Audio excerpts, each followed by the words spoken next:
Answering your questions. Dun, dun, dun, dun, dun, dun, dun. Hopefully awesomely. Or at least satisfactory. Why are we... Oh, man. Rafi's tips for artists because he loves you. Hola, you amazing artist. Hello. Let's do that again. Hello. Hola, you amazing artist. And here we are. Sorry, do you want to say hello? Well, you paused the first time, and so I thought I'd say hello, and then the second time you didn't pause for me to say hello. Fine, we'll do this again. No, because I know you're going to put this in the video. Hola, you amazing artist. Hello. We can't answer your questions, Let's you guys. just go into the question. We're sorry. Our question comes from April, who watches our YouTube videos and is also one of our Patreon family. Yay! Hi, April! Hi, April. Hi, I was just wondering if you guys have any tips for finding a materials supplier, whether it be crystals, metals, paints, or in my case, faux fur, teddy bear artist learning to make jewelry. She's finding it difficult to source good materials, and local craft shops, they're just not doing it for her. I feel you. Yeah. I feel you. I started buying materials from, well, anywhere I could get them. The flea market, craft stores. Well, yeah, we started at the flea market, so a lot of times that was super beneficial because we were there just about every weekend. So every weekend I do a lap around. Sometimes there were vendors there getting rid of like golden paints. Mm-hmm. Sometimes there were people getting rid of materials like fabrics and things like that. So that was beneficial, but only because we were there every weekend. So we were able to spot the people that just showed up to the flea market for a one-time deal of selling a bunch of paint. Yeah, I got really lucky at the flea market because there was a gentleman selling beautiful crystals, and I made friends with him and purchased a lot of rocks from his rock shop. His store, he was like an older Indiana Jones when you met him, and his store just had all of these like cool statues and artifacts rocks and like all of these things. I was like, where did you get? And he traveled all over the place to He could tell you the story of everything he had in the shop, which so was like freaking cool. Floor to ceiling, every square inch. He's still my friend and I still buy crystals from him to this day. Now, the way that I sourced jewelry materials was I made friends with other local jewelers and I started asking them if they didn't mind sharing where do they buy metals from, where do they buy rocks from, etc., etc. Some of the places that I found were local, like I learned of a local lapidary artist and he cuts stones for me. Yeah. Some of the places were online. I looked for jewelry distributors that had a good reputation, that had been around for a long time.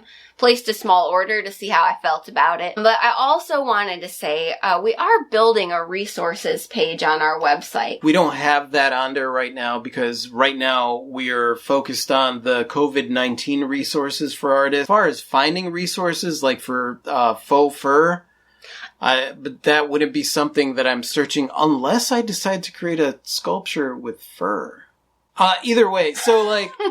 So some of the places that we get materials from, that I get materials from, is online. There's like Bob's Hobby Shop here, and they're really like the only art store here other than Hobby Lobby, Michael's, and those places, which some of the materials there, I'm like, these. So I order stuff from Blick when I'm ordering paint. There's also Jerry's Artorama, but mostly what I would recommend doing is talk to any local artist or even artists that you find online that you become like friends with. Forums. Yeah, forums. Like people that are creating, that need faux fur for whatever it is that they're creating. Feel free to ask them, where do you get your materials? Or where have you found the best materials at? And a lot of artists are usually very open and about talking about where they get their stuff. It's true. And just about every distributor, supplier that I've found that I like, I got that information from another person who was already using them. For example,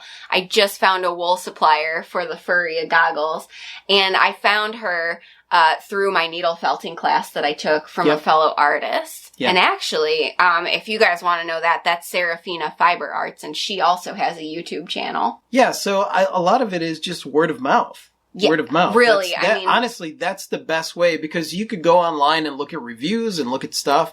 There are certain things that, when I need materials, that they're random. So, for example, American Science and Surplus, that's one of the places that I go to, and they have like mechanical things, and they have like weird surplus stuff that every once in a while I'm like, oh, this would be so cool to build a sculpture with this. Or surely we need a grand plasma ball to stare at. It's exploring different options and looking at researching stuff online, obviously, but there is nothing like word of mouth.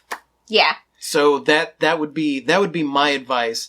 Talk to the local artists, talk to artists on forums, talk to artists that deal in or dabble in whatever it is that you want to work on, and just ask them their advice. And check out our resources page, because over time we'll be continuing to add our artist resources. Yeah, exactly. I mean, this video, you may be watching this video in the future. It's so deep. And hopefully we're still around and the resources page is there. That would be good. If you're watching this video 100 years from now, it may no longer be there. Right. Hopefully you can source some other future materials, futuristic things that we don't even know exist yet. Yeah, if they're sourcing futuristic art materials, whoa, how's that going to be? That's going to be awesome. They'll be like, vibranium, that's like everywhere. April, thank you for your awesome question. Best wishes to you in finding all the good materials that your heart could ever desire. Yes. And let us know how your search for your faux fur materials goes, because I'm thinking really maybe a life-size sculpture of the Abominable Snowman. Abominable, huh? Abominable. The Abominable Snowman. And if you guys have any resources that you want to share with us, do me a favor. Just head over to our website and go to the Ask Us a Question. And if there's any cool resources for materials or things that you would like to add to the resources page, go ahead and send that to us in lieu of a question, I guess, because that would be cool. Yeah, absolutely. The more resources we could add on there, the cooler the opportunity is to be able to go on there and find the stuff that you need. What if you made an abdominal snowman who was like, oh. Wouldn't it just be this section? No, it would just It'd mean... like bounce around, like a little like half torso just bouncing no, around it like would be screaming terrifying. through its belly button. Gross. No, not like that at all. And if you guys have any stuff that you just want to share in the comment section below, absolutely go ahead and share. Where do you get your secret materials at? Whoa!